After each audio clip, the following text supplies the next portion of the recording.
NBC News chief foreign correspondent Richard Engel joins us now from Jerusalem. Richard, thank you. Is there any sense of how long Israel would be willing to hold out before launching this invasion? No clarity of that, no details at all. In fact, the Israeli government is not commenting on the timing of its potential ground invasion, whether it will take place, how it might take place.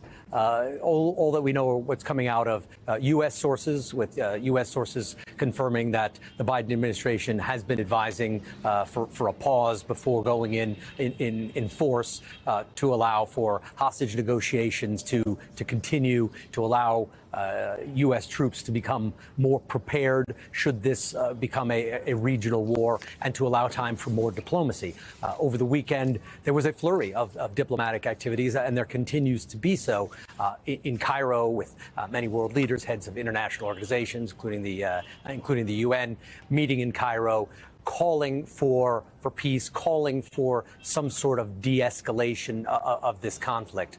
The Israelis themselves are at odds over this pressure that they seem to be feeling from the United States. Some suggesting that the United States should not tell Israel what to do, that this is a strictly Israeli affair, that they will go in at a time and place of their choosing. Others say that this is the prudent course of action, that Israel needs more time to carry out its air campaign, an air campaign that is still very intense. And over the last 24 hours, according to people in Gaza, our own crew in Gaza, it was the most intense night of aerial bombardments since this conflict began.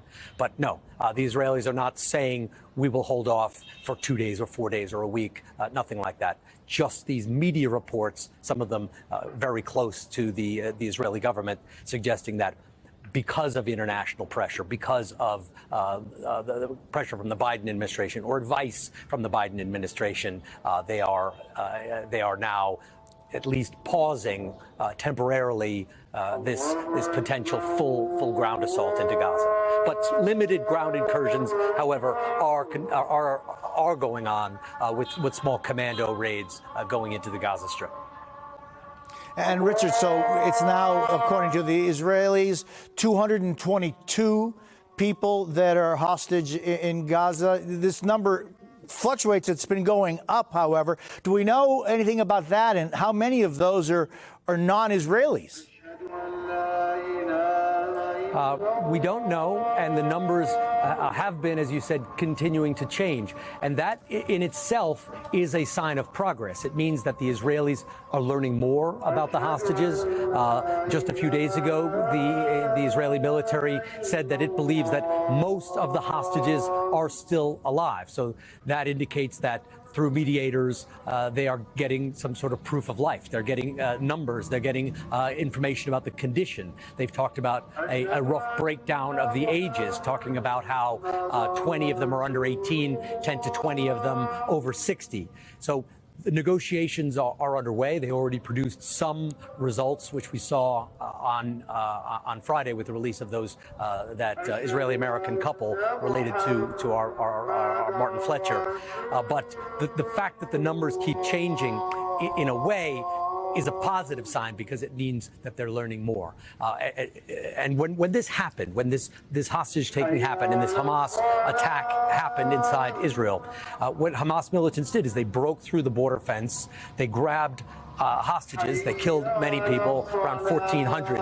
And other people from inside Gaza, other militant groups, took hostages as well. So some of this ambiguity has come from the fact that the Israelis had to figure out who was missing, who was dead, who's held by Hamas, and who might be held by other individuals or other militants in Gaza. And Richard, I just have to, note that Jerusalem being the city that it is, we're hearing call to prayers at 6:06 p.m. your time. We certainly are. This is in many ways, the center of this entire conflict, at the center of the conflict in the Middle East for decades, for centuries, really. Right behind me is the Old City. You can see some of the Old City walls, sites that are holy to Jews, Muslims, Christians, and it was tensions here inside the old city on the what Muslims call the Haram al-Sharif, or the Noble Sanctuary, the Al-Aqsa Mosque compound, and what Jews call the Temple Mount, that triggered, according to Hamas, its assault. It launched it in the name of defending this old city. And yes, you can hear this, the call, the prayer, quite spiritual, quite a beautiful thing that is characteristic of this city 5 times a day.